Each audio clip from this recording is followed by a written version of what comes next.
नमस्कार दोस्तों, आप हैं संजय श्रीवास्तव के साथ और आज हम दिल्ली से सटे हुए क्षेत्र में कराड़ी विधानसभा में आपको लेके आए हैं, जहां पे आपको मिलाएंगे हम राजेंद्र प्रजापति जी, जो सुप्रसिद्ध समाज सेवी व्यक्ति है और काफ़ी लंबा चौड़ा हिसाब किताब है, बिजनेस है इनका। तो प्रजापति समाज में किन किन चीज़ों की कमी रह गई है जानेंगे हम राजेंद्र जी से, जो बताएंगे विशेष रूप से कि शिक्षा कितनी ज़रूरी है और प्रजापति भाई अगर मट्टी का कार्य नहीं करता तो कोई भी कार्य कर सकता है। तो आइए मिलाते हैं आपको राजेंद्र जी से। मैं राजेंद्र सिंह प्रजापति समाज से ये करण पीछे से कहाँ पे रहने वाले हैं? पीछे से झज्जर डिस्ट्रिक्ट में डाबोदा खुर्द गांव है, ये बहादुरगढ़ के पास है, वहाँ से रहने वाले हैं। सर कब और कैसे तय हुआ सफ़र हरियाणा से दिल्ली तक का? हरियाणा से दिल्ली तक का सफ़र तय हुआ, पहले मतलब यहीं किराड़ी में ही हमारे ननियाल है, तो यहीं हम जो है पढ़े थे और यहीं पढ़ के उसके बाद फिर ये दुकान कर ली हमने बिल्डिंग मेटल की। ये करीब 1985-86 की बात है, तो तब से ये दुकान कर रहे हैं। सर आज मैं बात करूँ 1992 और 91 की, उस टाइम पे प्रजापति समाज का आप पिछड़ा हुआ था। आज 2020 का दौर चल रहा है, क्या लगता है कि सब कुछ बदलाव आया है या बदलाव आना बाकी है? नहीं, बदलाव तो 1991-92 के हिसाब से तो बदलाव बहुत है और भी बदलाव की तो जरूरत है ही। आगे बदलाव तो समय के साथ आया है, आगे भी आएगा। क्या लगता है सर, क्या कमियाँ रह गई हैं प्रजापति समाज में विशेष रूप से? कमियां तो देखो, धीरे धीरे किसी चीज़ का सुधार होता है।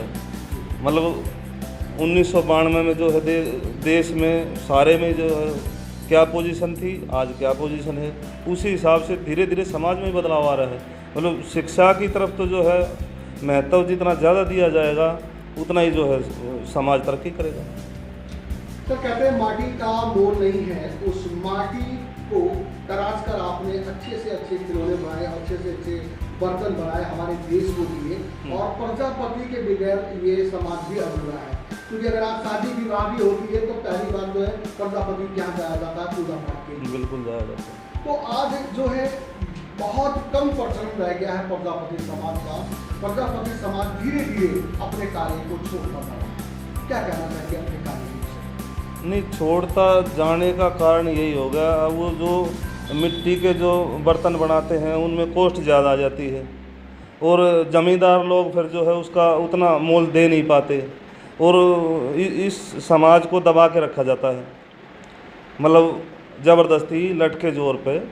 तो उस कारण से जो है लोग उस काम को छोड़ करके अलग धंधे में आ रहे हैं, मतलब वहाँ फिर अपना जो है करियर बना रहे हैं, या जो है कुछ बच्चे पढ़ लिख के जो है ऊपर भी चले गए हैं कुछ। तो धीरे धीरे बदलाव तो आ रहा है, यही कारण है जो है मिट्टी के काम को छोड़ के गधे घोड़े का पहले काम होता था उसको भी छोड़ करके, वो तो ये लगा लो गधे घोड़े वाला काम तो 90% छोड़ ही दिया लोगों ने। 10% मतलब गाँव में अभी भी लोग कर रहे हैं वो काम, और मिट्टी का भी काम ऐसे ही जो है काफ़ी कम हो गया है। मैं बात करूं आपके राजेंद्र जी की, और राजेंद्र जी जो है इस टाइम पे शान और रुतबा रखते हैं, अच्छा बिजनेसमैन है, टॉपर बिजनेसमैन है प्रजापति समाज में होकर। और अन्य प्रजापति समाज की बात करूं तो वो आज भी यही कहते हैं, नहीं बेटा हमारा काम मट्टी का है तो मट्टी का ही करना है, इसके अलावा कुछ नहीं करना है। क्या कहना चाहेंगे उन माँ बाप के निर्देशों को? क्या नहीं, वो भी ठीक है, क्योंकि वो हमारा पुरखों से चला आ रहा है, वो हमारी शान है, मतलब उसमें हमें कोई बुराई नहीं है किसी बात की, क्योंकि वहीं से हम जन्मे हैं, उसी मिट्टी से हमारे बुजुर्गों ने जो है वही मिट्टी वाला काम किया है, वही करते काम। तो आज हमारा भी सर वही है, लेकिन ये है वो पहले होता था मैनुअल, अब मशीनरी से हो रहा है। हम मतलब प्रजापति समाज पहले भी भट्ठों पे ईंटों की ढुलाई करता था, अभी भी हम भट्ठों से ईंट ढो के लाते हैं, मतलब अब हम लेबर से करवाते हैं, पहले हम अपने हाथ से करते थे गधों के द्वारा। तो सर उन नौजवान बच्चों का मन का क्या होगा जिनको जो है कुछ और पसंद है, जैसे इंजीनियर बनना, डॉक्टर बनना, पायलट बनना, उनके लिए क्या विषय है? नहीं, तो पसंद है तो वो पढ़ाई पे जितना महत्व ज़्यादा दिया जाएगा वो उसी हिसाब से फिर तरक्की करेंगे बच्चे। और वो तो ज़रूरी है, इंजीनियर बने, डॉक्टर बने, पायलट बने, कुछ भी बने मतलब, तो वो तो समाज के लिए अच्छी बात है। प्रजापति समाज की बात करूँ तो सर मैं आपके टाइम के जो जितने बुजुर्ग आदमी थे उन्होंने काफ़ी मेहनत की और काफ़ी मेहनत करके एक मंदिर खड़ी की, सब प्रजापति सभा बनाई, समितियां बनाई, और विवाह जहाँ करवाते हैं वो भी सभा बनाई, काफ़ी मेहनत किया। लेकिन आज के नौजवान पीढ़ियों पर उनके पास वक्त नहीं है, कारण भी है कुछ, लेकिन क्या उनको समय निकालना चाहिए अपने समाज के लिए? नहीं, समय तो निकालना चाहिए, लेकिन जवान पीढ़ी मतलब अभी माँ बाप की ही सुनती है। उसमें भी एक तो ये मोबाइल का दौर जो ऐसा आ गया, इसमें जो है ये दुनिया भर की ऐप जो है, कभी किसी को खोल के कोई बैठा रहता है, कभी किसी को खोल व्हाट्सएप देख लिया, ये कर लिया, वो कर लिया, तो ये ज़्यादा ठीक नहीं है। इससे दिक्कत ही दिक्कत है, आँखों की दिक्कत है और माइंड जो है उसी में लगा रहता है।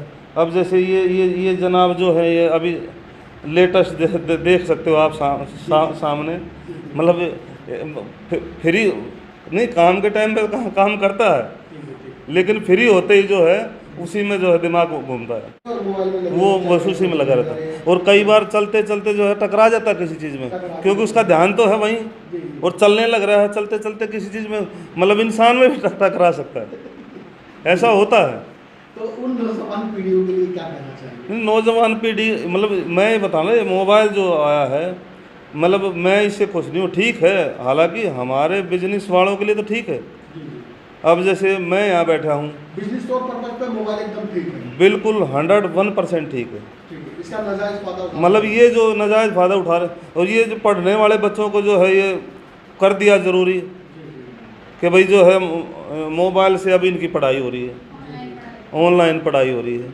अब ये तो महागलती होगा ना। अब ऑनलाइन पढ़ाई होगी तो वो तो नेट से ही होगी ना, नेट में तो अच्छी बुरी सारी चीज़ें होती हैं, तो वो गलत है बच्चों के लिए, उसके हम खिलाफ हैं। लेकिन अब वो मोबाइल युग आ गया, और वो किसी को मोबाइल नहीं दो तो खाना पीना बंद, घर वालों से नाराज़, रेल के नीचे कट जाएंगे, वहाँ चले जाएंगे, ये ड्रामे हैं, घर घर की कहानी।